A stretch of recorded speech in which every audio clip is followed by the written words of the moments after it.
Bring that beat back, DJ. Yes, sir. It's banging. Hey, that beat is my ringtone.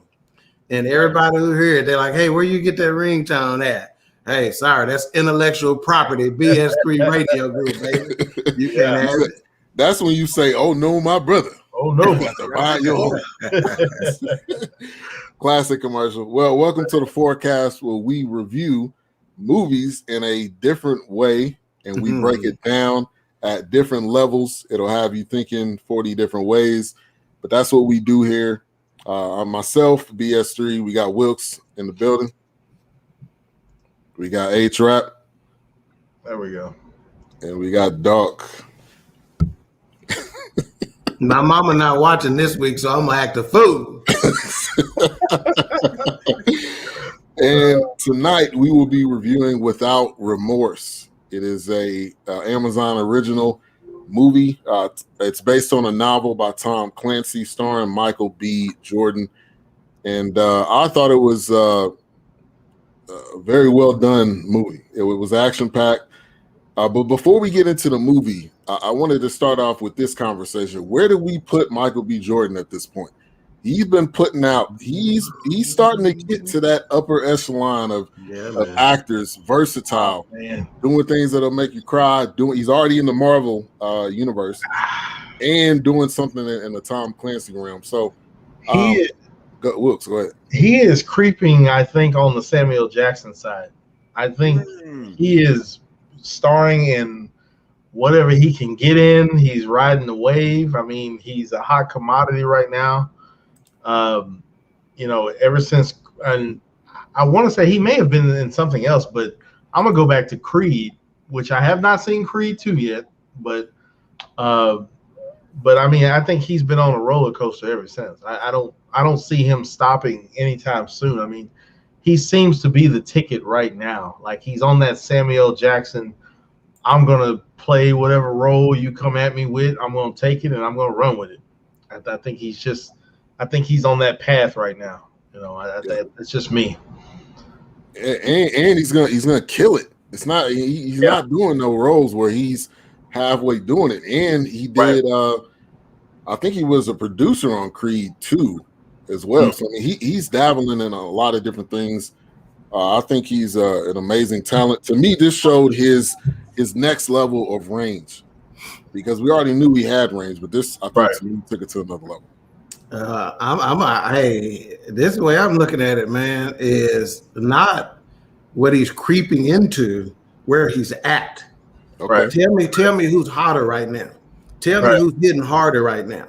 You know, and I'm talking about even lasting through the pandemic and things of that nature. Who's a hotter name right now? Who's rocking it? You know, we talking about GQ, we talking about Sex Symbol, we talking about acting skills. Alexa commercial. And you're talking about in this role right here, man. I'm just gonna go on and segue into it. This is a role that has been played by the likes of Liv Schreiber and Willem Dafoe. And other Tom Clancy movies or movies based on his novels and whatnot. So so roles traditionally played by white males, this dude is playing. Okay, and most call this particular character he's playing, John Clark, is the real shadow recruit, not Jack Ryan. So again, this is big. This ain't Mike B. Jordan is there, man. You got to talk about all the way back to what's the Baltimore crime show that he played in? The Wire. Oh, The Wire. That, right? You know, so this boy, he there. Yeah. I agree. I'll go one step further, and I may not see it in my lifetime, but who knows? But I wouldn't be surprised if they rebooted Born Supremacy with him. I mean, why not? Why not? Hey, it's just that's right, man. Yeah, what I've heard is that there's gonna be Rainbow Six, which is gonna be coming out after this, and he's gonna be a part of that. But also, I think they're trying to draw a connection between him and Jack Ryan, because Jack Ryan's also on Amazon.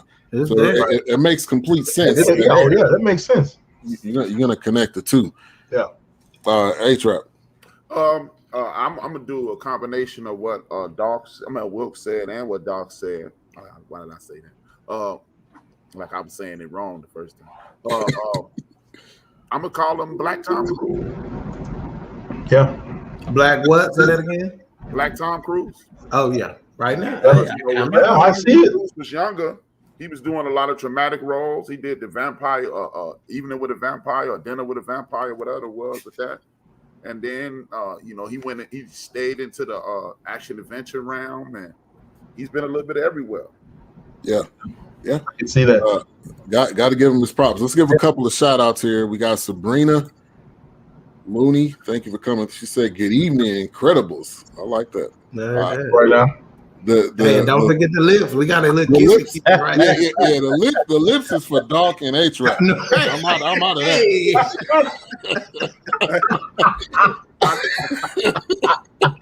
Wow. She's an awesome person. She every time Sabrina Looney comment, we're gonna say Looney. Yeah. Also, we got Baby Queen, a part of Queen 3 and King podcast, which will be coming on tomorrow at 7:30 Central. Hey, killing it. Let's take a little pause right here and just talk about that.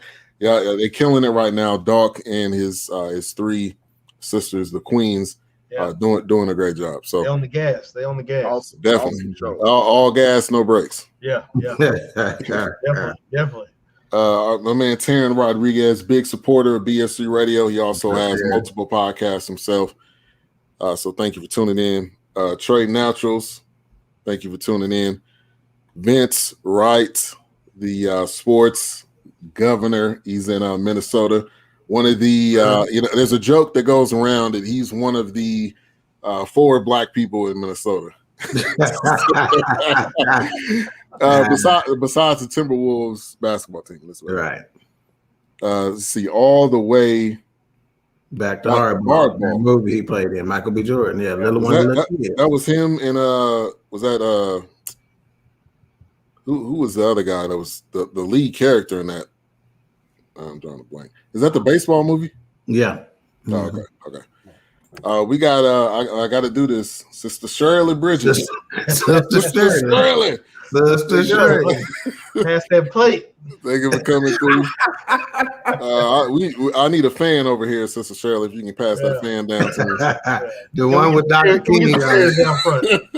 Chairs down front, please.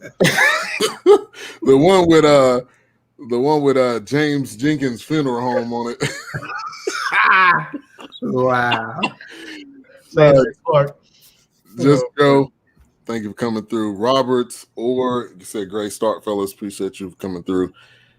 She said, Baby Queen says she appreciate the love. Definitely appreciate you being a part. Shirley said petty, spelling it out. Hey, we love you. We love you, Sister Shirley. Everybody got a nickname. It's just right. Give them out. It's just how it is. All right. Did you get Just Joe? Yeah, I got Just Joe. Joe from Houston. Okay, good. Thank you for coming through. So make sure to like, subscribe, click that bell if you're watching on YouTube. Ding, also, ding. Like and share wherever you're tuning in at. We appreciate all the love and support.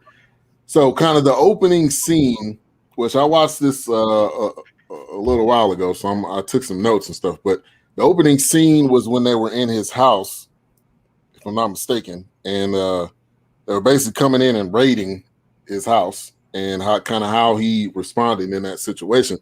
But I mean, I just want to kind of take it to a personal level. We're all, well, two of us, well, I would say one of us. Well, let me back up. Two of us is married. The other two have been in relationships and stuff like that.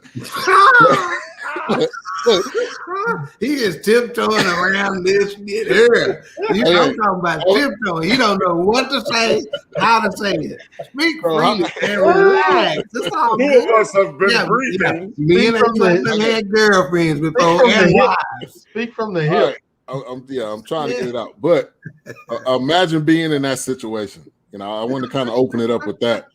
Wilkes, I'll go to you first. That opening scene. Oh, just the hysteria and the I can't even. Wilkes, go on and put your gear back on so they can see how you go to bed, right? Yeah. Go on and show how you go to sleep at night. Oh, let me put my gear on. Hold on, I'm gonna put my gear on. So, so you come in this house if you want to. Yeah, you come up in here, there's gonna be some problems because we got the night. There's gonna be some furniture moving around. Yeah, we're gonna be doing crosswords with the night vision on. You can't be walking up in here, man. We're gonna have some problems, But man, I couldn't even. Oh gosh, I can't even imagine. I mean, especially unborn child, first child. I mean, yeah, man, I can't even. Oh my God, rough. Yeah, I don't even know. I can't even try to even understand that situation. I mean, you've been on tours, you've been on missions, you've been blessed to make it back. I mean, your wife, the mother to be, and I mean both of them. I mean, just pretty much they don't care, no remorse. We just take both of them out. It's just one of the, I couldn't even imagine. I mean, especially, it's one of those things where you kind of like, if in some situations you kind of start blaming yourself, like had I been upstairs, had I been more prepared, but it's like, they caught me unfortunately slipping. I'm downstairs, taking a self reprieve for myself and, letting her rest or whatever. But yeah, I couldn't even imagine. I mean, I would be beside myself. I mean, that's just, oh my, that's crazy. Yeah. Now I would say this: what a better opening to a movie, especially a movie like this where it's based on revenge. Obviously, you got to put that. That's that's scripted. That's very well done. Yeah. All right, A-Trap. Yeah, I'm with you, man. But see, I'm from the west side of Chicago, so that happens to us all the time, obviously. No, that would be devastating, man. And I understand that whole concept of, man, I got to get something, I'm like DMX. Get you back. I'm getting you back. You can't rest, especially when somebody comes in your home, you know what I mean? When they come in your home, it's a whole different situation. Like a carjacking is, I'm in the world, it's whatever, and all these other things. But when they come in your house and destroy the family that you've laid out, that has to be devastating. That was crushing. Yeah. Some people say what you will about the castle doctrine, and why it's on the books, right? Because there's some controversy there, as we all know, right? Yeah. However, you come in here, don't let me get to a couple of places, and I ain't gonna name them out. Man, you better cut me off, and I'm telling you right now, it ain't gonna be pretty. Right. It ain't gonna be pretty. The night vision goggles might be show, but please, they do work. Yeah. Yeah. But I think that goes into man of the house mode too. He was obviously in that mode too. I gotta protect me and mine. Right. Now I don't remember how many people were in the house as they were kind of coming in and raiding it. I don't know, was it three or four? It was at least three, but I think four, because I think he popped three of them and one was left. So something like that. Right. But I'm gonna tell you like this. It's like this. For the ladies who watching, if you got a dude that don't get up and check the house before y'all go to bed. Oh. Yeah. Because I'm talking about you check the front door, the back door, you check to make sure stuff is secure before you go to bed. Right. So if you ain't doing that, you don't talk about man of the house. That's one of the privileges. Forget the duty. That's one of the privileges of manhood. And on top of that, what Doc just said, hell, I unlock the door, step outside on the porch. Look around. Yeah. No, we ain't gonna play that. Yeah, do this. Over if you want to. Yeah, that's real. If your dude ain't checking the house, you got a girlfriend. Right. That's real. Shout out to DJ Knox. Thank you for coming through. Man, he's a producer as well. You got a couple of beat albums out on iTunes. Yeah, we may need to get with it, man. You know, we always need fresh beats for BS3 Radio and they shows and whatnot. So we need to get with Front Ground. Yeah, definitely. Let me take this minute. I meant to do this at the beginning, but give some shout outs to those that commented. We had RWP. We had Affinity Extra. They're actually in England, and they found us. So that's a big shout out to them. Yeah. DMVJ, Raider Kev. Shout out to Raider Kev. He's getting his YouTube channel kind of up and going. So shout out to him. Also, Kwame King. These were people that commented on our very first video on Exterminate All the Brutes, which has gotten to, like I said, 1,100 views. So thank you, everybody's support. Awesome. We appreciate that. Go ahead, Doc. Rucker Park in the house. What's going on? Like I said, we got nicknames. Don't be surprised if we call you something that, especially if your name's Shirley, you got to put a sister. It's all love. All right, so obviously this was a revenge story. I love it. But my question to you guys is, when did you start to see that it's more than a revenge story and it's more so a twist to it? Because early on, you just see him going full force. Like, I'm about to just take care of everybody that is in my way or everybody that has affected me. Yeah. But eventually you started to see that there was kind of a twist to it.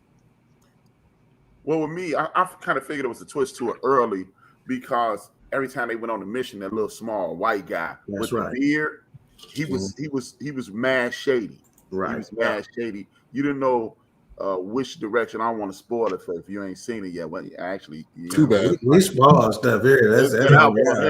But you could tell he was on something. You just didn't know what the context of what his mission was. You knew you didn't know if he was playing both sides against the middle. You didn't know if he was a double agent. You didn't know anything, but you could tell, nah, this ain't just random. And then when they whole crew got hit, right, the whole crew got, it ain't random or it ain't just an act when your crew get murdered.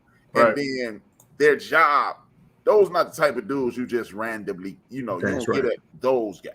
That's right. Right. That's right. Yeah, I'm gonna jump in right here because that cat you referring to is Jamie Bale. That's the actor, and this character was Robert Ritter. And let me just say this first of all, he played the hell out of that role.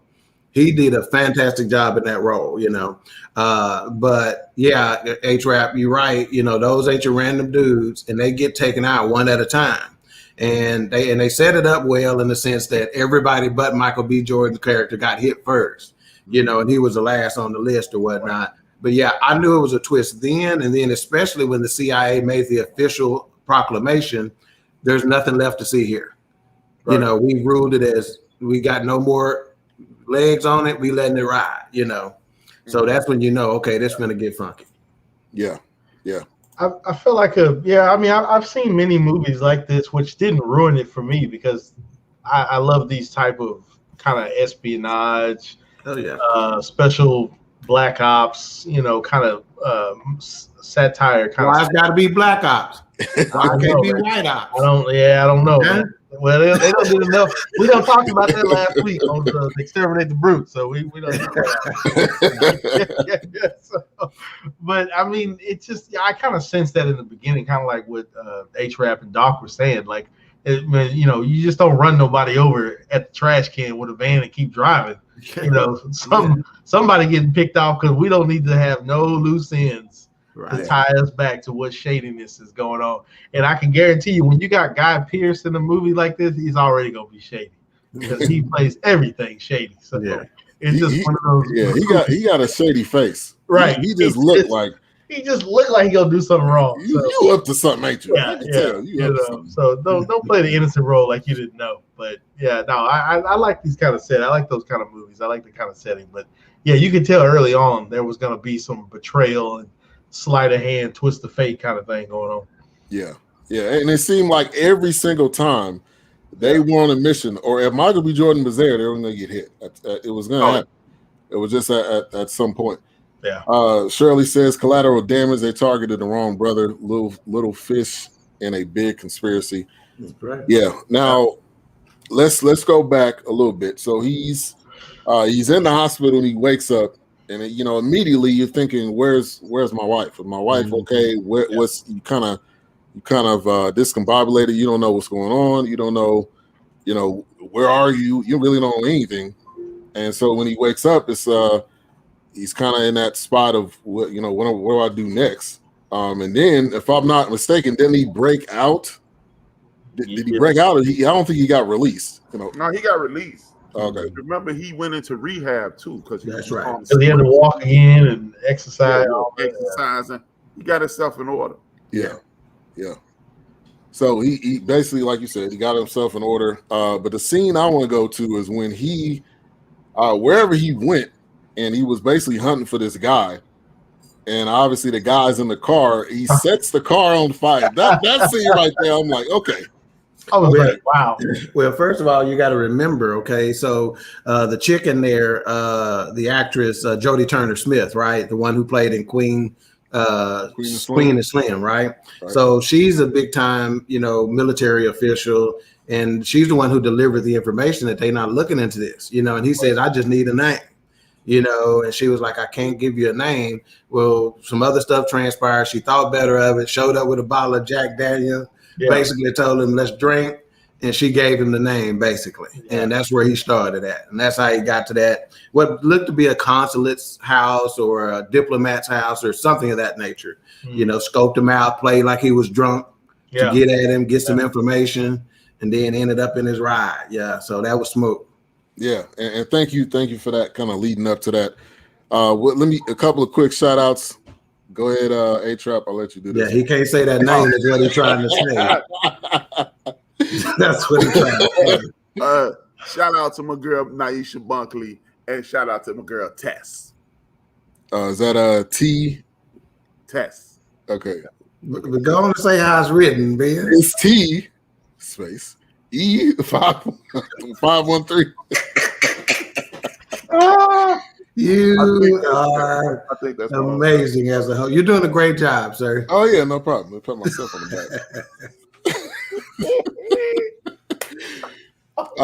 So that scene, obviously, literally and figuratively, was fire. I mean, he sets the car on fire, gets in the car with it on fire, right? With it on fire, right? Like if people have seen the preview, I think that is probably one of the previews that they probably play.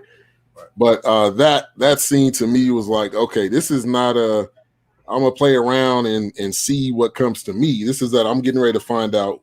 I'm gonna go all the way down to the end, to the very last trail of the last person to figure out what's going on. And shout out to the policing that was written in that, because he didn't get shot when he got out the car, so that was pretty good too. Because that's the only unrealistic part of the movie. Exactly. You just basically got out and just walked by. I was thinking the same thing. Like, damn, they ain't gonna shoot him. Huh? They ain't gonna shoot him. Huh? Okay, all right. That movie would have been over right there. I guess they said, well, they shot him enough, so we ain't gonna shoot him again. Yeah. But I wanted to go to a point of Doc, what you said. The female actor Jodie Turner-Smith. Yeah, great job in Queen and Slim. Just like pause on that moment. If you haven't seen that movie, I gotta watch it. You do yourself a favor, sir. Yeah, I had watched it. I gotta watch it. You gotta do that. And also a correlation here. She is in the movie. She is Jim Greer's daughter, Karen Greer. So there's a connection. That's the connection between this and Jack Ryan. So that's right.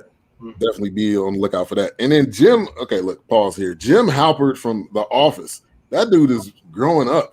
Yeah. To go into that role of Jack Ryan. Yeah. Now check this out. Now the role she's playing in other, so you got Tom Clancy, right? And his books, and they're based on espionage and Cold War, situation. 17 of his novels were bestsellers, and a lot of them were turned into movies, right? So Greer has actually been played by a white male before. So that role she's in has kind of been reprised. And like I said, in other Tom Clancy novels that are loosely connected have been played with white males, by white males. So this is significant that she's playing this role.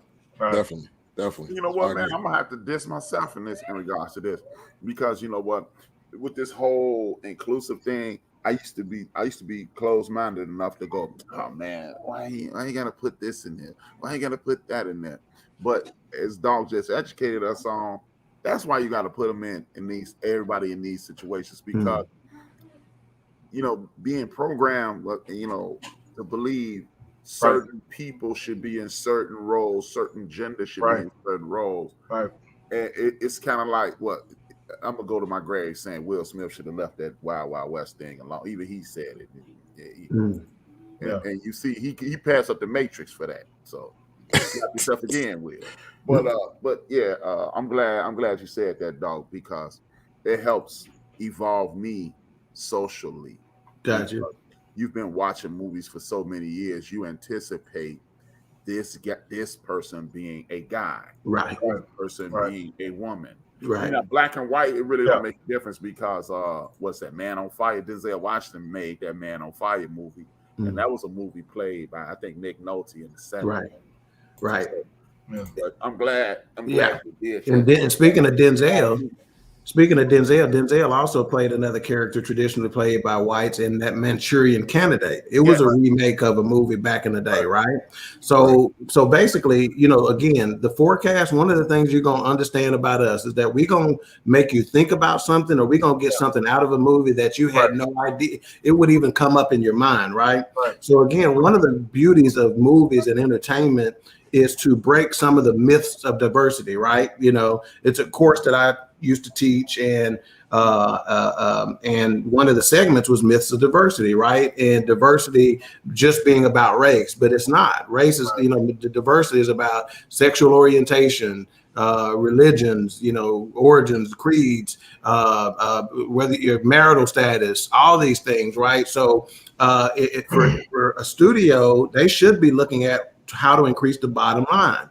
How best to increase the bottom line? What better way than to put other folks in other roles so more people across the world can identify themselves in that role, right?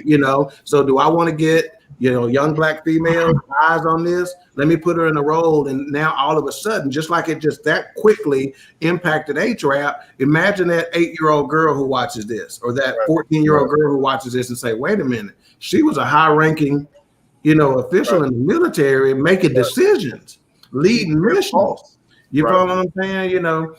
So again, I think when a movie or a studio or a director or a casting agent, when they go and think outside the box, they're doing themselves a service to the bottom line, for sure. Yeah, no, I think that's definitely great points on both. I think, it's kind of off subject, but even in the last, when Christopher Nolan did The Dark Knight, and Christian Bale said Batman is an idea. He doesn't have to be. He doesn't have to be that person. He can be anybody. Batman's an idea. He's a figure. So I think, like, even in this, it's like, John Kelly or John Clark Kelly. John Clark.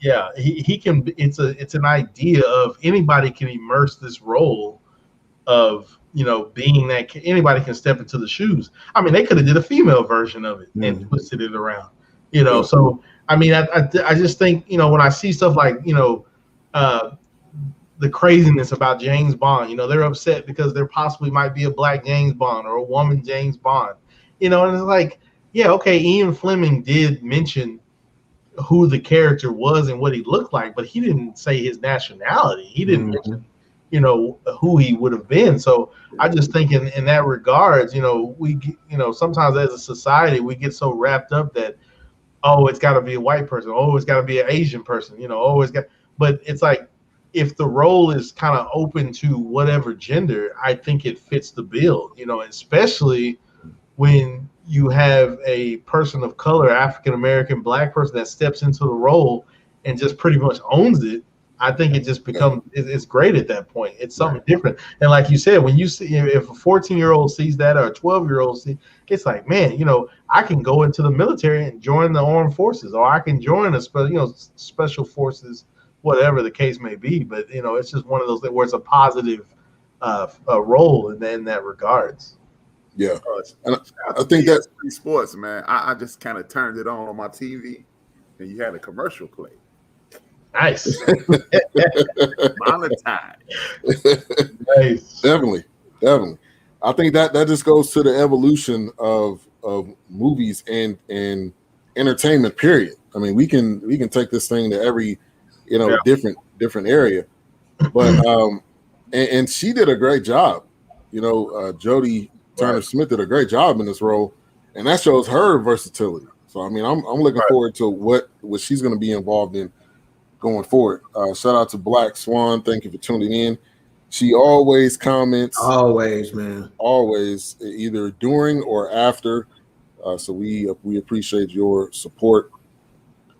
So he ends up going into jail. This is one of my favorite scenes of the movie. He's in jail, and he's basically flooding. I was trying to understand that point. Would that maybe just for ambiance, like I'm gonna beat you with water on the floor? No, he did that. He did that to create an advantage. Right. So he knew he was going to be outnumbered. So he got the floor wet, knowing they wasn't going to be expecting that. So when they come in, they're losing footing and all that already. Right. So they're off balance. Yeah. It was just a smooth play.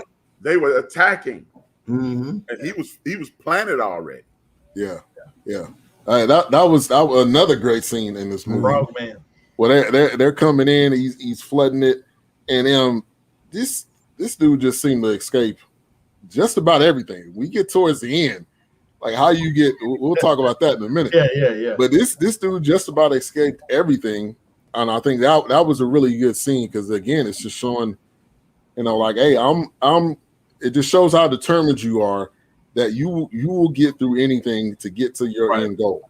Right. And that's what this movie was essentially about. He thought it was revenge, but it was actually trying to find out the truth, which is what So go ahead, Wilkes. No, I was gonna say, I guess you have a little revenge in there too. But then, like you said, I guess the motive changes after he realizes that the plot, or I guess you could say the plot, it becomes a little bigger than him. It becomes it becomes bigger than his squad that they knocked off. It's like, it's not just, oh well, your collateral damage, let me get you out of it. No, this is a big deal. You're trying to start pretty much trying to start a war in between two nuclear powers. It's one of those things where it's like, man, who's pulling the strings here? Because I got to get to the bottom of this. Because unfortunately, what is this really all about? Right, it's not just about war. Yeah, I lost my wife and unborn child, and my team got knocked off.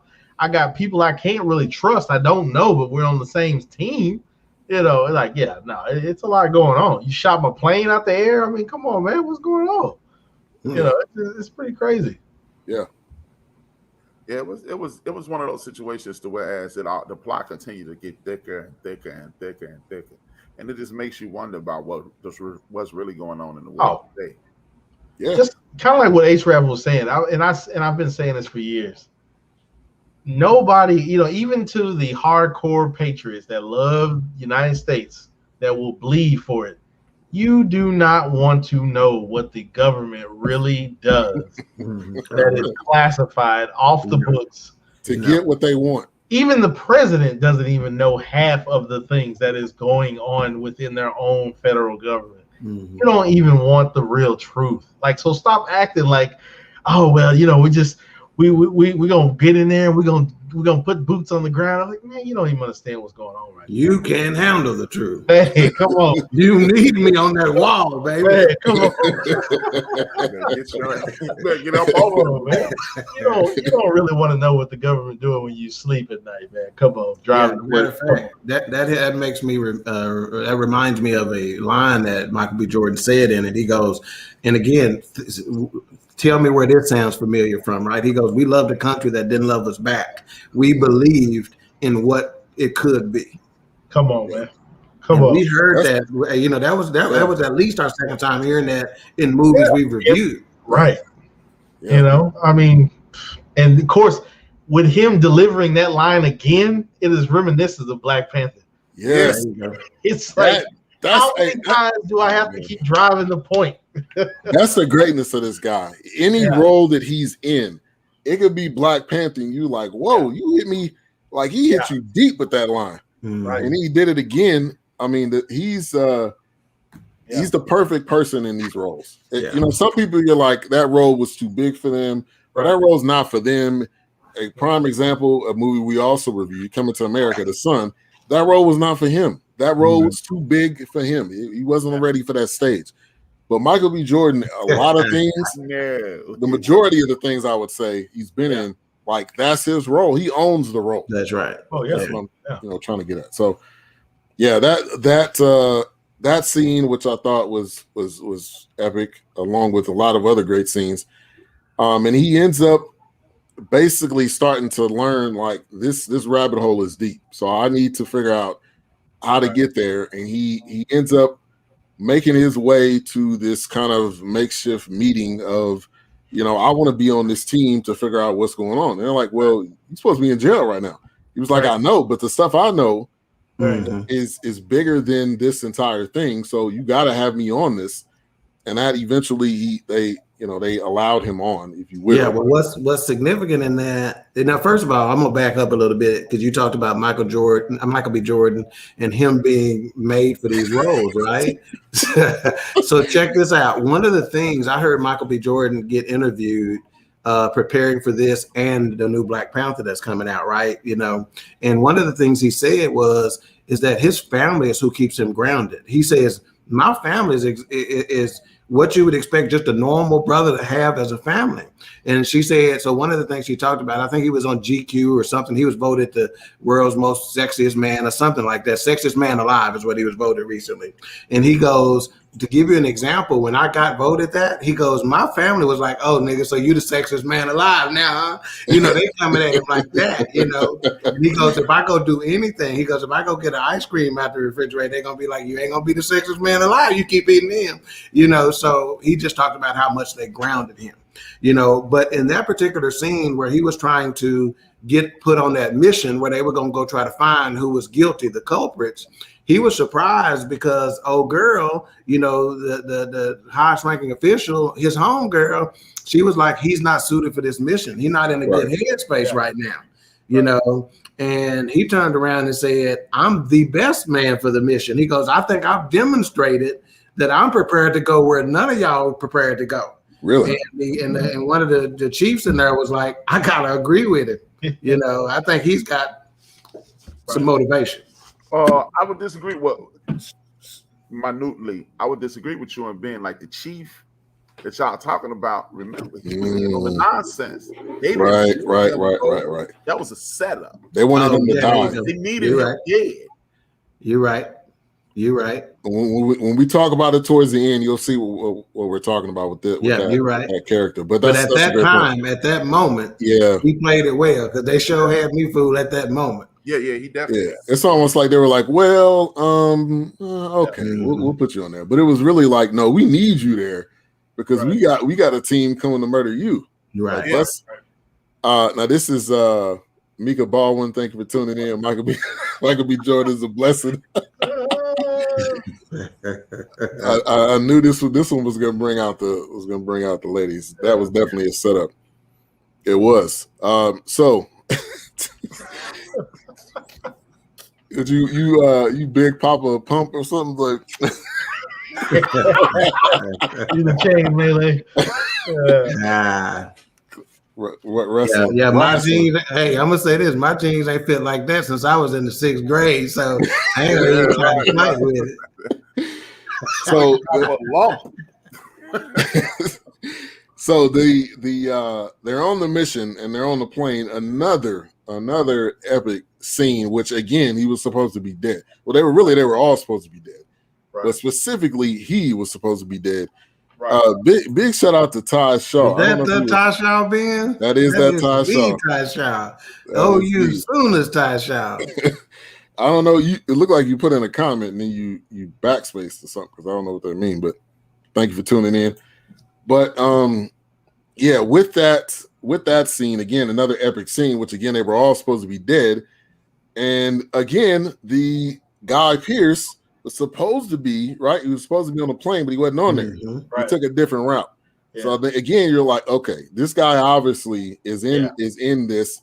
That I think was that kind of like at that point where I'm like, why? It's like every time he steps somewhere, it's a catastrophe about to happen. I'm talking about a major catastrophe, not like you slip and fall, but like a bomb goes off in a random place. And so right. So so this scene, I wanted to kind of unpack this. They're getting ready to go down.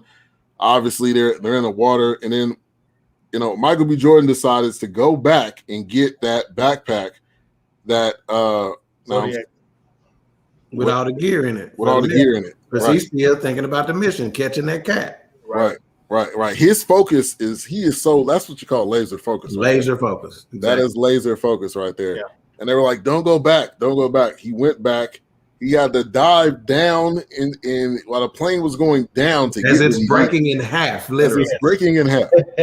Like, if that's not laser focus, I don't know what you call it. If that's not a man on a mission, that's a man on a mission right there.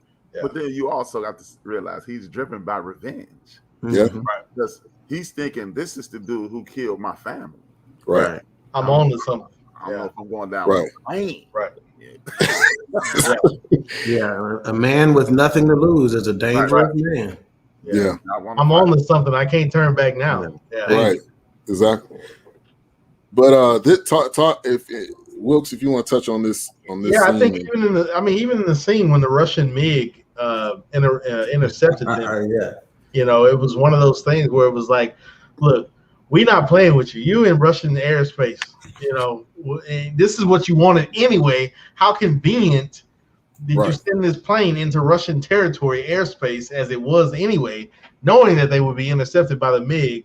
And, you're not giving us the answers that we want. So I'm going to fall back and I'm going to hit your main engine. So I'm going to just take you out and we'll ask questions later. But with him just being, like you said, being dedicated to the mission at hand, I mean, just diving after the Zodiac and the gear for the team after they told him, not to go after that. It's like, I bump what y'all talking about. Like I said, I'm on to something right now. Yeah, right. Even I know my head officials are screwing us over. They expect us to die in this moment. I'm not going out like that. Like I'm on to something. So I've got to stay on it. I've got to see it through because I need the answers from this guy that they have me trailing in my house. He survived. He's the only one that survived after I know I shot his ass. So it's like so I need all the answers I can get. Right. So it's one of those things where it's like when I get the answers from him, then I'm going for the head of Washington and I'll be back. So it's one of those things where it was an amazing scene. It was like, I'm determined and I'm not getting turned back. You're not going to deter me from my mission. Like I'm locked into this right now. Yeah. And also obviously this is a movie and he's the main character. Right. So he's not going to die. Okay. If he was going to die, it would have been at the very end. They wouldn't even write the movie. They would have left it in Some Fears or something like that. Right. So, mentally you're thinking obviously he's gonna make it past. Hey, what you got in that glass? Yeah, that is. It was a whiskey sour, but since the cherry syrup kind of took over, it looks cherry flavored. So okay. right. I thought you had sours go hard. I thought you had that's my go-to. That's my go-to. I thought you had a Tahitian treat or something. Oh no, ain't no Tahitian treat with the hot dog buns and the ruffled potato chips. Right, and the chips. There wasn't even no ruffles. But so that scene again, they end up somehow, they get to the into the water and they get on their raft and they get to where they're going somehow, some way. Yeah. Then when they get there and they actually get to, if I'm not mistaken, that's when they get to the guy that ends up having the bomb wrapped around him. Yeah. Yeah. And that is even more confirmation when he's like, no, this is that we got to talk about that scene too. This is like, no, this is I'm not Russian. I'm not the enemy. I'm a part of the United States, and this is all for you. Like this mission, and what I've been here for is to basically kill you. And he's like, well, hold on, like he's like trying to get more information. Obviously, he didn't get anything or enough. I think he got enough, but he didn't get what he wanted to hear. Right. Because he thought mentally he thought he was going one direction, and that completely flipped. Right. Go ahead. Right. Whoops. No, I was just gonna say, no, you're right. I mean, like I said, once again, he's down this rabbit hole of names and conspiracies, and it just continues to unfold. And it's like, okay, they brainwashed this guy to the point where he's wearing a damn bomb, a suicidal, pretty much bomb, I guess, bomb jacket or whatever you want to call it. But it's one of those things where they've convinced him that this is your mission. If you don't stop him, we couldn't. If the plane doesn't work, we need you to stop him here. Yeah. If that doesn't work, we needed to make it seem like, okay, they're shooting Russian police officers now. If that doesn't work, it's like they've got these. How bad of a guy are you? They have a backup plan for the backup plan for the backup plan for the backup. Exactly. See, just anything to spark that confusion between America and Russia to start a war. You know. That's the key between these characters, right? So John Clark versus Jack Ryan. See, Jack Ryan has been getting all the screen time up to this point, right? In these movies leading up to this. Yeah. But Jack Ryan, technically, he's the Boy Scout. He's the bright-haired, fair-haired stepchild. Right. He's the one who's the glitz and the glamour. But Clark is the dude. Yeah. That's why I say he's the real shadow recruit. He's the deadly one. Right. And Jack Ryan was more behind the scenes. He started out as a computer guy. And, when he first started going on missions, he was like, I'm not a field guy, I'm in the house. I'm helping y'all tell y'all where to go, So Jack Ryan kind of became this, but John Clark, that dude from the get-go was killer material. And just like what Doc is saying. I mean, I've read where John Clark is the dark side of Jack Ryan. Mm-hmm. You don't want to get your hands dirty? Please understand, I will get my hands dirty. I have no problem. No problem. Without remorse. I will take care of what I got to take care of. And that's it. That's the mission at the end of the day. Right. It's like, dog eat dog. I'm going in. I don't care who's moving. I'm putting them down. I'm getting the mission over with. I'm coming back home. It's one of those things. Yeah, Jack Ryan started off selling paper at a paper company, and then Jack Ryan. Shirley says the plane going down was leverage. Everyone thought they were dead. Yeah, like there was a lot of moments where it was thought that they were dead, and they just basically kind of came back. We're like, we'll let the Russians take them out, whatever, and then be gone with it. Nah, it ain't over. It ain't over. Right. And, that's what I really like about this whole situation is that the only this isn't Dog Wilkes and H-Rap and Ben surviving a plane crash. These are military operatives. Right. They are trained to deal with things of this nature. And that's the beauty in this whole situation. This isn't just, hey, you killed my wife. And like you said, I work at the paper company. Right. I'm shooting everybody. Hey, I'm a Green Beret. Right. Special ops. Right. If you notice, when the plane got hit, they all assumed positions on the plane. Yeah. They knew what to do. That's right. They did everything else. And he even knew how to go up and get extra air and then go back and then go Right. up with some more extra. That's what I really liked about it. It's just it wasn't Joe Blow doing this. Right. And I want to add one more thing. You know, y'all know I'm conspiracy brothers, so y'all knew it was coming. But it makes you wonder, man, how many people, because that's been an afterthought and for my whole life, like how many people die so their family can live better? Like, oh boy, with the bomb jacket. How many people sacrifice themselves? That's a good point, man. You own something, H-Rap. You own something. I've been wondering that for years, man. Nah, you're right. I mean, just like I said, you know, we as a society, as a country, especially the ones that are so hardcore, you know, my dad fought in this war and my dad, yeah, they send you off to these wars, but yeah, there's also small handshakes in between these powers and these countries that you don't see. You really do not want the Pentagon and the defense, the Department of Defense and the CIA and the FBI, you really do not want them to tell you all what is exactly going on.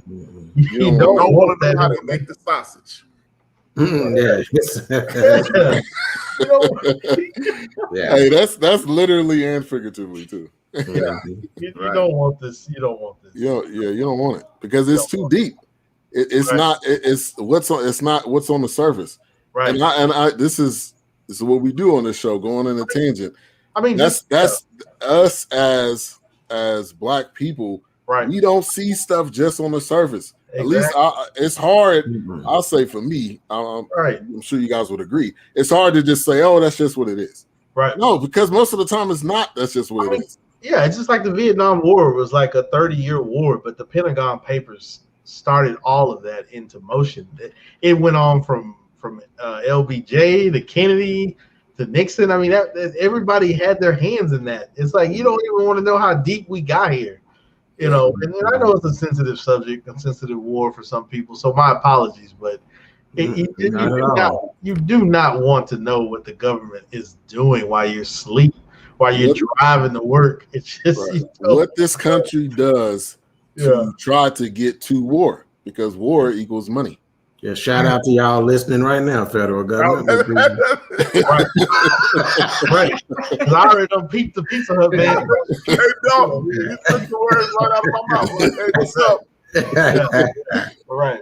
Yeah. Well, stop the press. We have the artist. The artist. Anita A. Known as Anita. When is the single? When the single dropping? Open mic night. When the single dropping? Anita Applebaum, you gotta put me on. Yeah. Whenever you drop the video, we will play it on the show. Okay. Yeah. Neo Soul, DH1, Neo Soul. Come on. Right. Exactly. Justin Caraway, host of Elevate. Glad y'all know it. He talking about the federal government. Yeah. Glad y'all know it. Shout out to on the show. What else could you expect? Yeah. Shout out to DJ King Royal. That's what the KR means. Thank you for tuning in. Make sure to check out his podcast on Spreaker. Still doing his thing, man. Music and does jazz and gospel. So thank you for tuning in. Right. Nice. So I am. Now, so let's bring it to you right now. Watching this and how this movie was constructed, did it kind of prick something? Did it bring any memories or do anything to you emotionally? I think for me, like, unfortunately, me having flat feet, I have no arch in my feet. I actually wanted to go in and be a frogman. Like, I wanted to be a Navy SEAL, but unfortunately, hence the night goggles. We got you. Hey, I mean, right, exactly. You still want to be, man. Hey, coming from a military family, my dad being in the Marines and things like that. But I just, it was kind of like one of those, just being off in those different countries, seeing the world, things like that. The missions that they would probably send you on, who knows what kind of crap you got going on behind the scenes, who you're knocking off, just to, take somebody out of power, just to put somebody else in power, those different things like that, we're doing the dirty work. You don't get your hands dirty. We'll be the long arm of that dirty work, kind of really. But and back to the movie sense, I guess it was just more of like, you really try to kill me.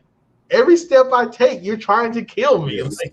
Like you just don't want me to find out this corruption that I'm about to find out. But I'm not going out like that. Yeah, even though I already know. I mean, he already knew there was some level of corruption, so it's not like he didn't know. I mean, and good night, Sister Shirley. All right, now you got to get up for that prayer meeting.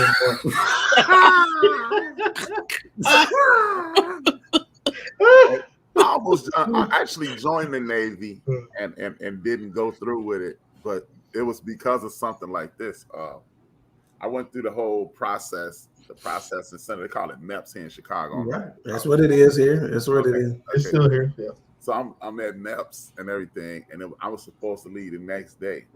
Well, that's part of the reason. This is like 85% of the reason I said, "Oh no," but the other 10 I'll tell y'all off air.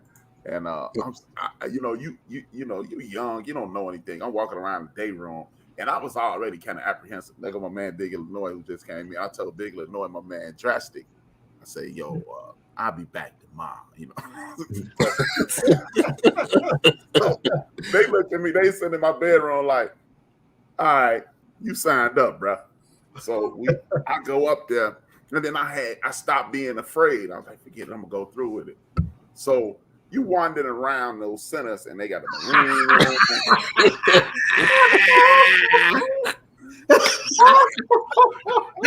I'm paying attention to that clown. always coming with the heat. Always. I'm walking around, I don't know where I'm at. I'm 19, I'm like, man, I'm looking around, and so I wondered. I was going to the Navy because ironically, Wilkes, my dad was a frogman. Oh, very nice. And I go into the Air Force room.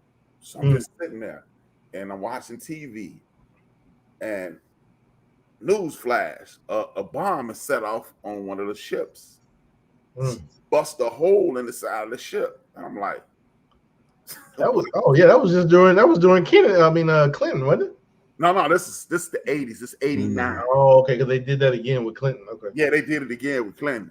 So I'm sitting there like, I don't know what's going on. I'm just thinking something happened. I'm like, wow, blew a hole in the boat. So I'm looking, and this dude from the Air Force dude from the Air Force say, "What are you gonna do?" I was like, "I'm gonna be a medic." He's like, "Good. Look at those F words. That's an F word situation." And I was like, he was like, "Yeah, man. He got mad at his boyfriend and set a bomb off in the boat. Ain't you glad you're going to the Air Force?" I was like, wow. Wow. I was like, what? And then he was like, "You going to the Air Force?" Right? I was like, "Nah, man, I'm going to the Navy." So we going to the next room. He was like, "Yo, man." He's like, "My bad, it just took off." And then a couple other things happened. And they tried to make me, they took me from a medic to a boatsman. I'm like, a boatsman? I said, what can I do when I get out? "You gonna paint the boat?" I said, "I can't get no job paint no boat." I'm scared and mad. Like, paint the boat? Like, I live in Chicago, but they ain't got that many boats there. And like, I'm mad. I'm scared. But then it's how God work for you. When you Lord work in mysterious ways. Swear in once, they sit you down, take another physical, then you swear in. And this lady, she walked in, she said, "Okay, guys, get ready. If you're gonna leave, you can leave now. If you're going in the other room, you got to leave." I was like, and they was like, "Raise your hand if you want to go." I stood up. And man, I was like, now is this Craig or Danielle? I'm sure this is Craig. This comment. It's Craig. It's comment based on the language. This comment, man. Hey, I wish I knew your cousin back then. If they wouldn't have let me go, I was doing something. Yeah. Hey. Man, all right, dog. Well, for me, of course, the similarities there. I was in Germany during wartime, right? That's where I went to fill in for the regular Army people that had to go to Saudi, and I was in the medical unit, right? But at the time, I was 18 at the start of Desert Storm, right? A foreign war veteran at the age of 19. So I was going to be in that. So no, we would have went in together. So it's a little different for me. I was thinking in terms of, will I see the United States ever again? When I'm leaving, we fly out from DFW to New York. And when we leave in New York, I'm thinking to myself, this might be the last time I see the United States. I don't know what I was going to get into or how I was going to go down, So those were the terms I was thinking of it in. And again, when we're in Germany, we're on U.S. Air Force bases in Germany, and there's protesters outside. They don't want us in Germany. Right. They doing protests outside. 1, 2, 3, 4. We don't want your effing war. The entire time we there. So every time we leave base, we're concerned about our safety from the Germans, who not even involved in this war, but just simply because we brought the war to their shore because we're on their base. So it's a whole different set of circumstances, and so we're talking about quote unquote friendly fire at that point. Not against the hostiles. I wasn't worried about what Kuwait and Iraq and all them boys was going to do. We had them outnumbered. That was easy. I'm concerned about friendly fire and getting to the house as a result. All it would have took is one Scud missile to get through. Right, and kind of like what Doc was saying, like, Germany, you got a protest going on. They don't even want you there. You're more concerned about what the crowd finna pull off. It's one of those things where it's like, at that point, yeah, you trained me for the enemy, but you didn't train me for these locals. You didn't train. They have nothing to lose, like you said. Yeah, the stuff I saw there at age 18, man, I still think about it right now, man. Yeah. We went in together, man. Yeah. Well, I appreciate all you guys' stories. For me personally, I had and never will, and not ever had any intention of going to the military. I was going to college. I was book smart. Oh man, I appreciate I was trying to be like my pops, man. With dad, with dad. And like I said, just me being from a military family. Damn it! I mean, I had family members in Desert Storm, and my dad was in the Marines, and I had cousins in the Army and things like that, and a part of the demolition team in the Army. So it was just one of those things that because I was in ROTC also too in high school, so battalion commander and things like that. But that was just something that I always kind of even though, what is the irony of something that did not want you a part of it, but yet you wanted to serve? It's just one of those things where it's just kind of like, had I known better, I probably would have went into communications or MP, or something like that. But I did not stick with it. But just being a operative, just being is what got me. Just being a part of that, that secret mission kind of operative team, or recon or beret or something like that. But I know Big Illinois was messing with A-Trap, but he ain't lying though. You wasn't gonna be no grape soda drinking. And no. Hey, after that last meal, after dinner at 5 o'clock, 6 o'clock, you wasn't eating no more, drinking no more the rest of the night. Yeah, I mean, it just wasn't happening. You drinking water until in the morning. Right. Till 5 o'clock in the morning. That was one of the hardest things that 17-year-old Ivan had to deal with. I was used to getting some Kool-Aid if I wanted. No, can't get that sugar. Can't have that sugar.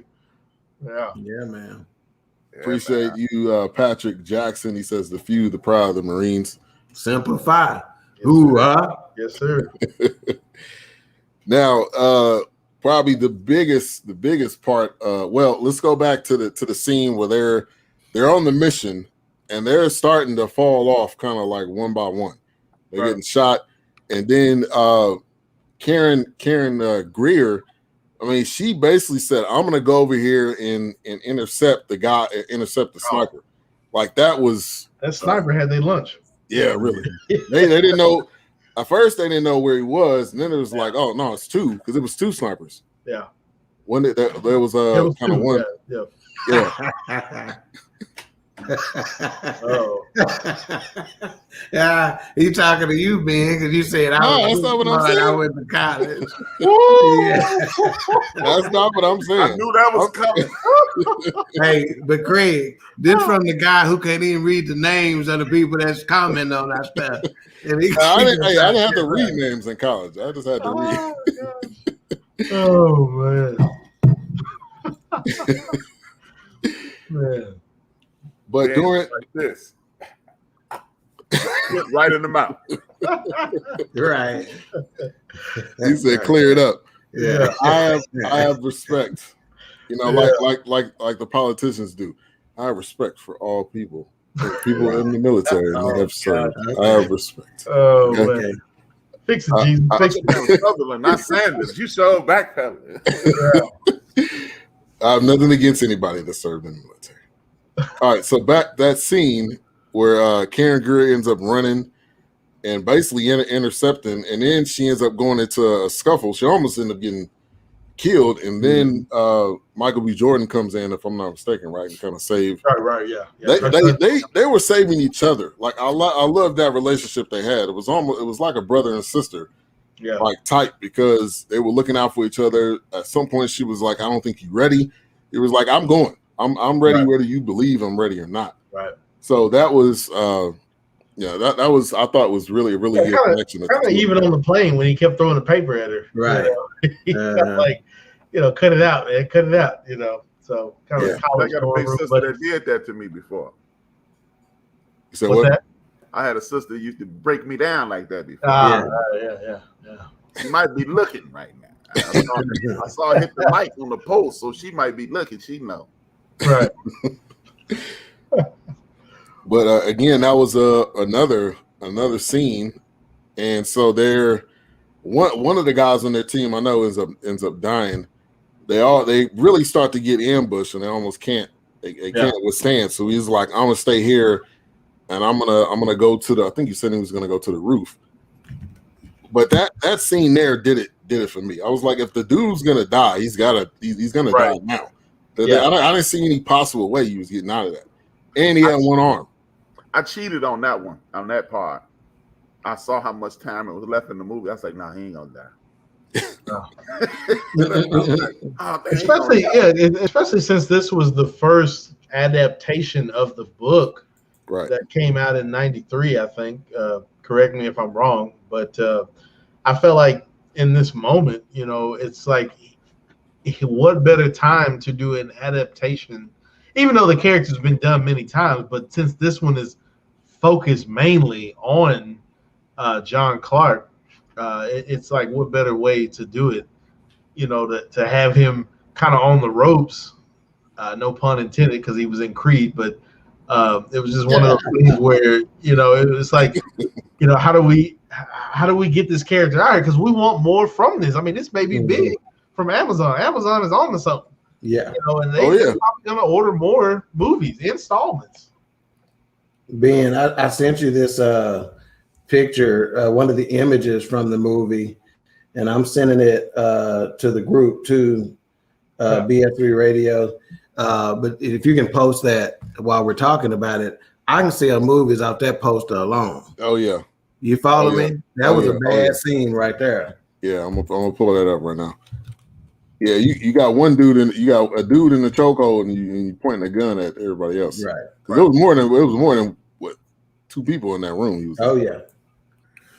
My favorite scene in the movie had no action in it at all. It was we talked about it already.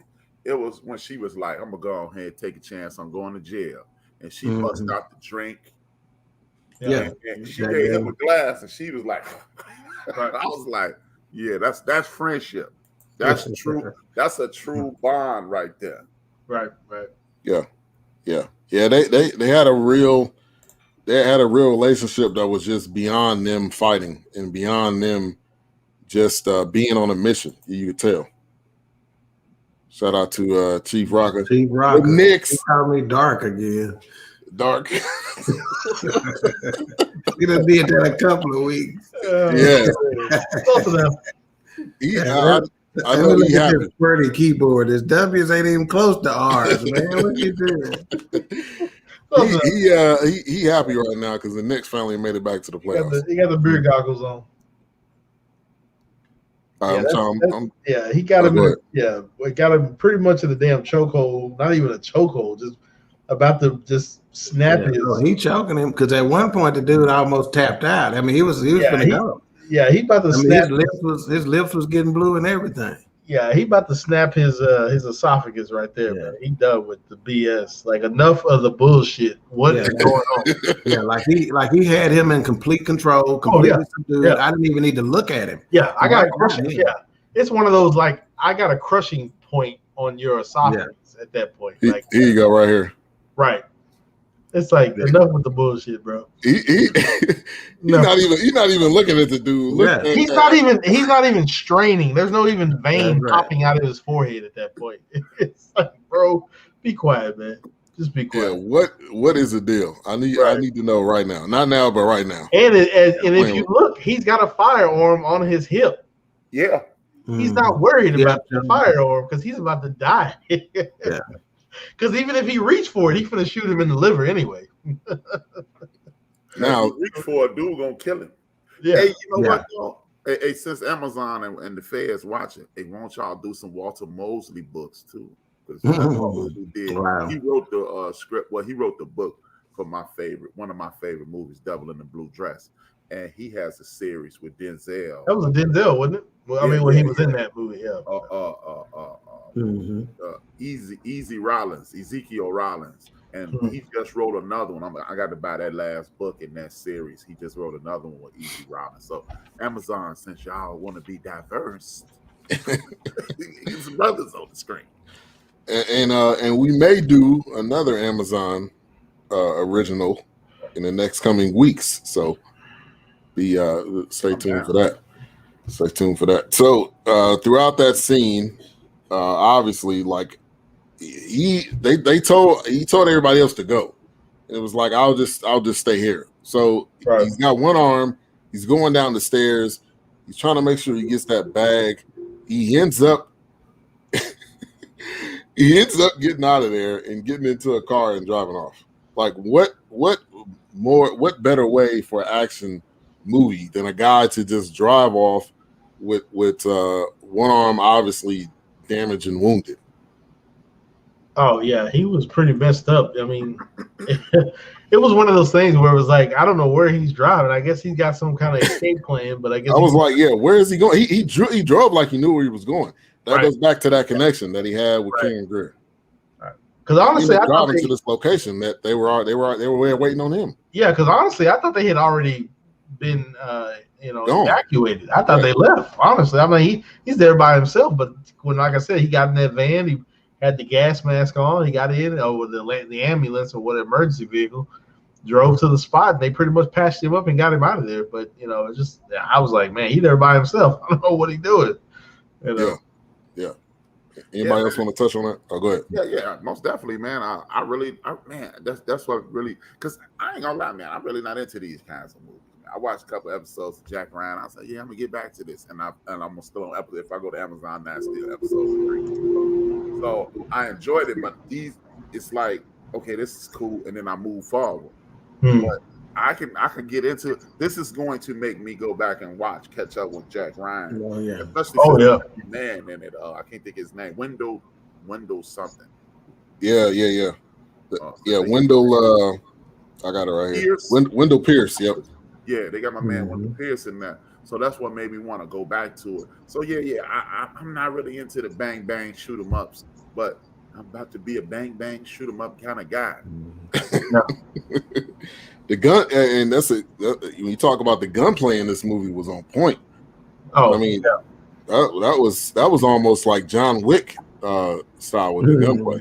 Yeah, definitely a tactical. Right.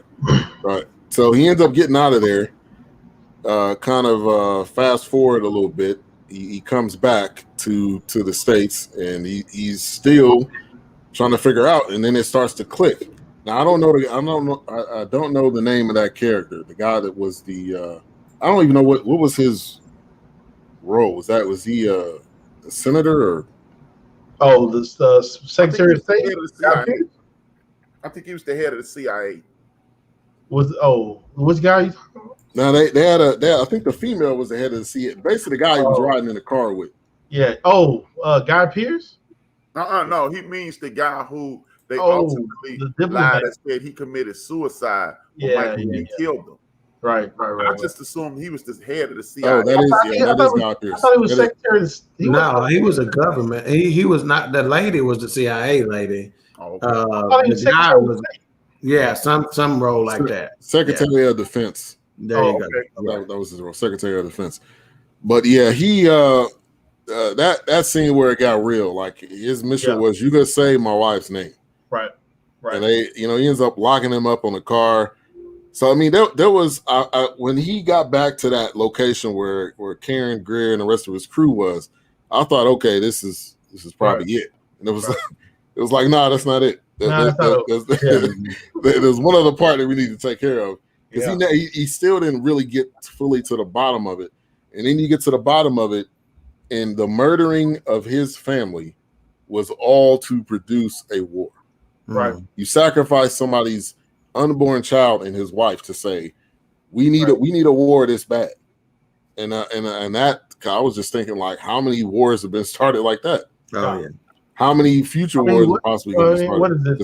The World War I was pretty much started because of an assassination or something like that. I mean, that's pretty much why World War I believe, happened. I believe it was just like the killing of a diplomat. It pulled everybody in the war. I think I could be wrong, so correct me. Well, remember we covered it in Exterminate All the Brutes. It's a money game most of the time. So it's capitalism. That's what it's about. So how you started is just right. It don't matter. They're trying to generate income. Yeah, we don't care how you set off the powder keg. The end of the game, the end game is who's going to get paid in the handshakes that's being traded. Right.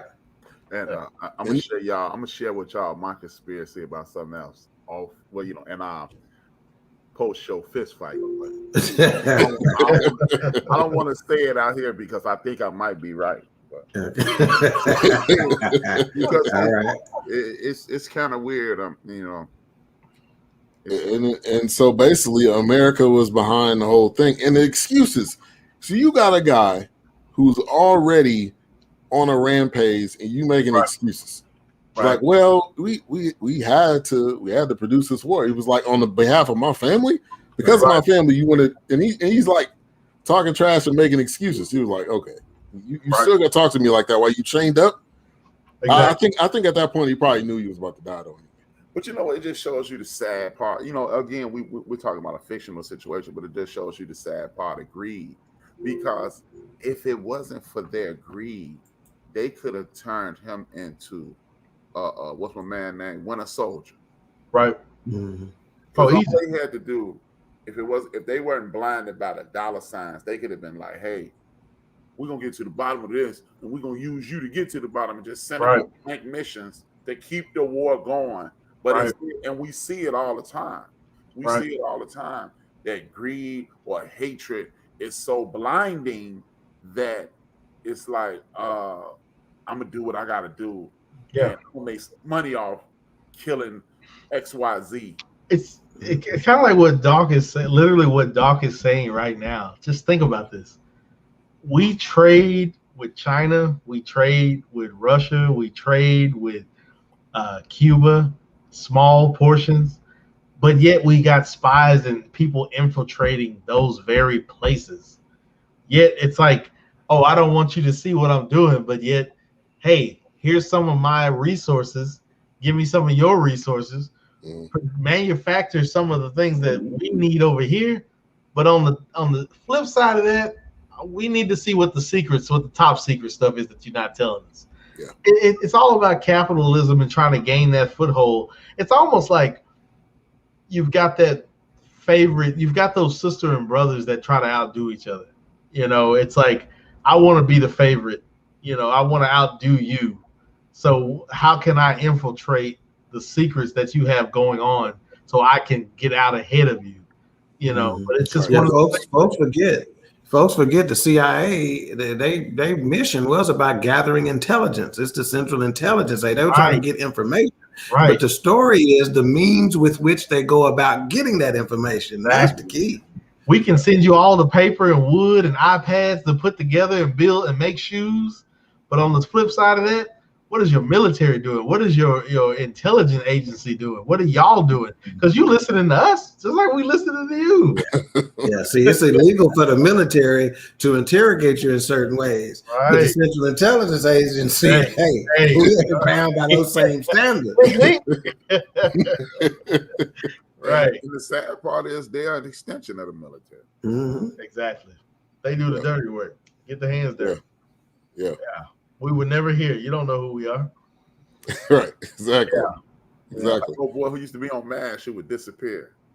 Right.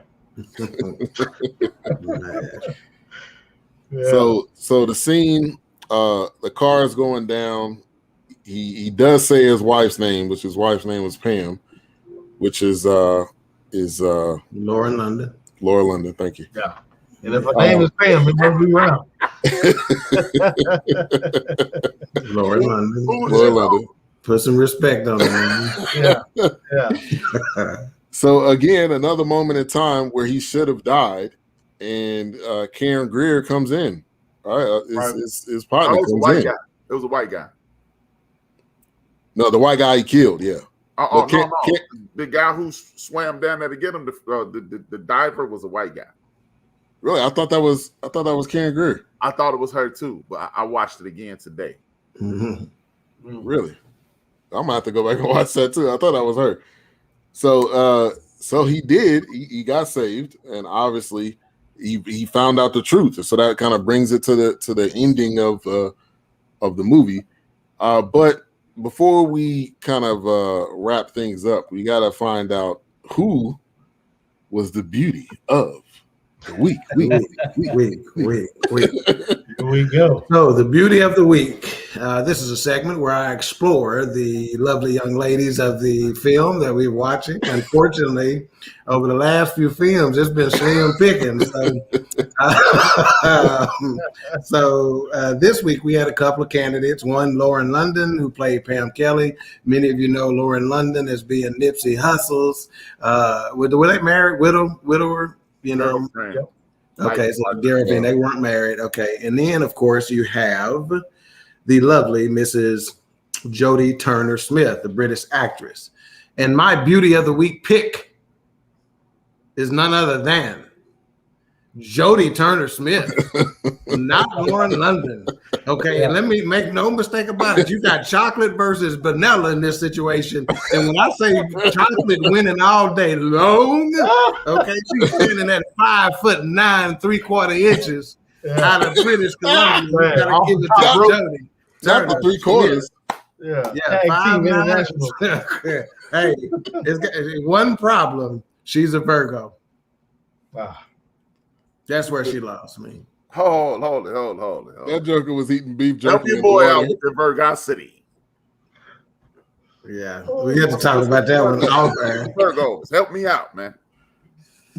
Man. We're going to have to talk about that one. You got to mind, at the end of the show, I need to know this Virgo thing. Hold on. Was he eating beef jerky underwater? No, he was just chilling. Hey, I got a fun fact. I forgot it was some documentary. Y'all know I'm a nerd. So this is some documentary I was watching on Netflix. It's some guys in the Philippines that could literally sit underwater like he was doing. Oh yeah. They showed a dude go under there, and he was talking about being Virgos. I know. 5.5 minutes.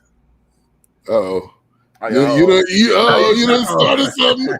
You done started something. Hey, and Naisha's birthday is the same day as my son's birthday. Hey, Miss Bunkley, this just show business. This ain't. Don't believe everything you hear on here.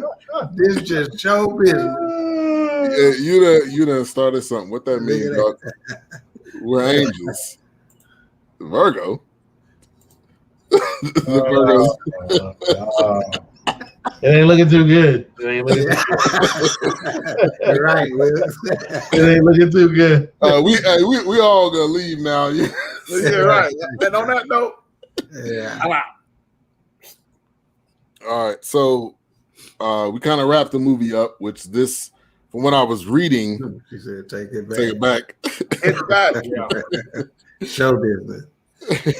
There's a sweeps week. From what I'm reading, the ending was a kind of a precursor to Rainbow Six. Now, I don't know exactly why, but he's kind of walking through a train station, about to get on a train, and from there on. Well, No, y'all have to watch it to the very end because he comes back. yeah, he talks about Oh, And then he meets with the squirrely looking guy. the guy he had choked out. Yeah. Yeah, So how they do that? turned out that guy wasn't squirrely. He was with. No, he was not. He was not. Yeah, he was with. It was the other guy. Yeah. Yeah. But Still talking about so, chocolate. what happens there, of course, for all you, if there's any video game fans out there, ushers in Rainbow Six, the video game, which was a counter-terrorist.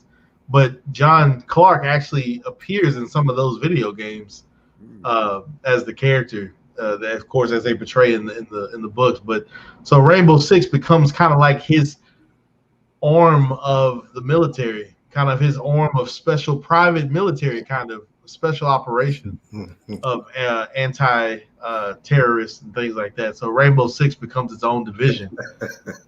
Oh Lord! The chat room.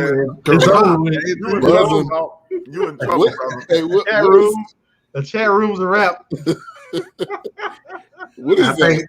I think Justin doing that for Virgos. Oh. I don't know none of them. Hey, that person look a lot darker than you. Yeah, Is that dark? right. Yeah.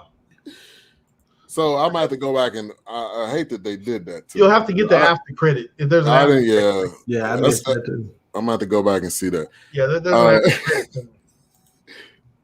Yeah, you got Craig and Mika going back and forth with each other. Uh, So I thought it was a great movie. You had a lot of scenes where it is memorable action scenes. Also, 4 times that he should have died, Yeah. Oh yeah, and he didn't. At least. At least. yeah, easy. At least. So And one time he should have been shot twice. He got out the car, black Right, man. with his exactly. hands up. right. Seems Seems like a burnt man. child is talking. Oh Lord! Wow. Really. What he's trying to say is that when you've been affected by something, one of his saying is a burnt child is scared of fire. Yeah. So he's saying somebody done been in something. Yeah. Oh, okay. He said, "Okay, I'm going to sleep." We appreciate the comments. Oh yeah. All right, so let's Give Bob our, mics. Yep, our mics. I'll kick it off. I'm gonna go 4.5. Okay. Yeah. I'm gonna go 4. I'm gonna go 4 mics. Hey Trap, you at 4? That's exactly what I'm at. I think based on some of what we're seeing, Exterminate the Brutes, and some of the other movies that we done saw that are deeper from a society perspective, a current events perspective, and a woke perspective, it's going to be difficult to give a movie that is quote unquote pure entertainment 5, right? Right. You know, it's going to take some of those documentaries and some of those real to life events, or based on true story movies that's going to get them 5s. But I think this is probably the highest rating that I'm going to be giving for pure entertainment value movies, as a 4. So a 4 is no slight whatsoever. Right. Yeah, and it was like it never ended. I mean, that's not in a bad way. That was like, okay, like give me more. What do you about that's smart, right? That's smart. So first of all, you seriously got to give a shout out to the late great Thomas Leo Clancy, right? This cat was an American insurance agent. He sold insurance. And wrote, right? Wow. So we often talk about inspirations and ways to get inspiration, right? And telling you what's possible, So in this cat, he's got what's called cyclical content, So one medium it feels into the other one, know. So like I said, that's why we talk about this a lot off show, right? Whether it be screenwriting a play, or whether it be, going with a real traditional radio station and buying a tower and a signal and launching a format. or multiple formats and all these kinds of things. Again, if an insurance agent can do it, right? Anybody. Can do it. Yeah. Anybody. And real quick on top of that, I mean, he's got a franchise that they haven't even tapped into yet. Yeah, really. Ghost Recon. Ghost Recon hasn't even been tapped into yet. Hey, that's a whole different.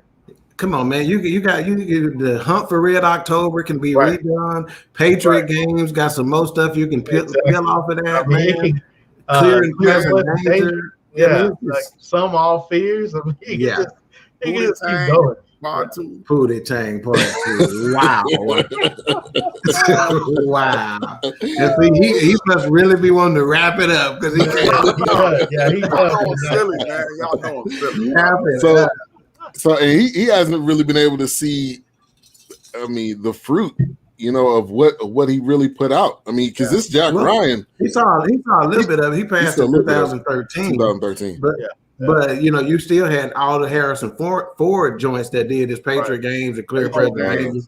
Yeah, he probably figured then once he saw, and that was back in 92, 90, 92. Okay. He got to see a lot of it. Yeah, Sean Connery did Hunt for Red October, so he had some big names on his stuff. And then they had, I think or maybe it was after he had died. Then they did one more where it went to the origin of Jack Ryan. It had Kevin Costner and what's his name that played William Shatner in the Star Trek.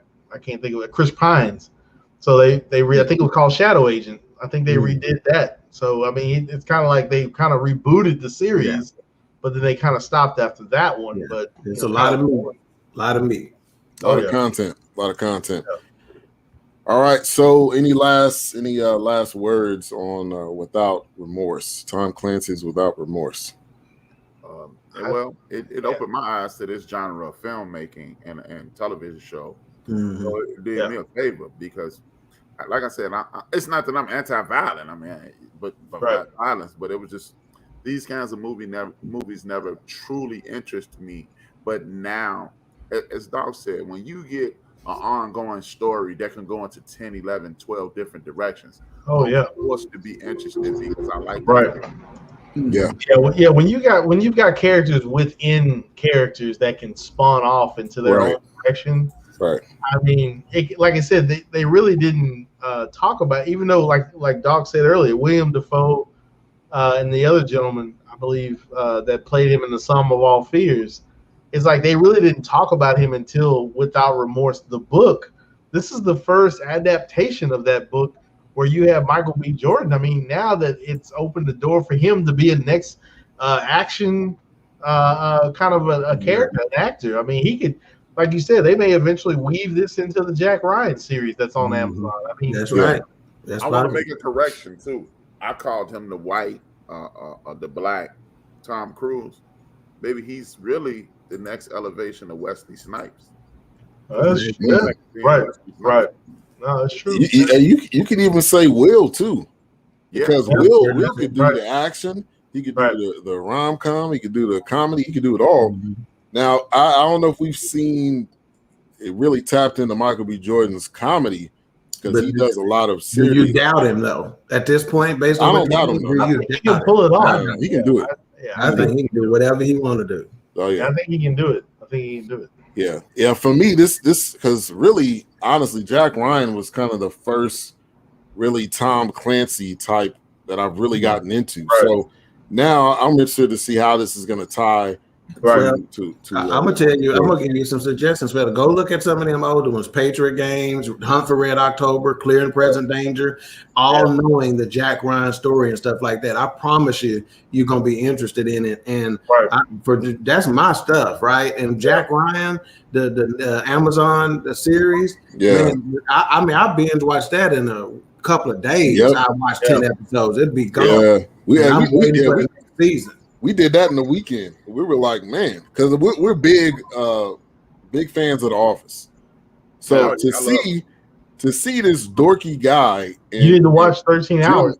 Jim Halpert become Jack Ryan, but it was we watched that in the weekend. We're like, that was great casting too. Where's the next season? Where's season 3? So they're working on it now. Right. Were you gonna say something, A-Trap? No, I was just laughing at Meek. Oh.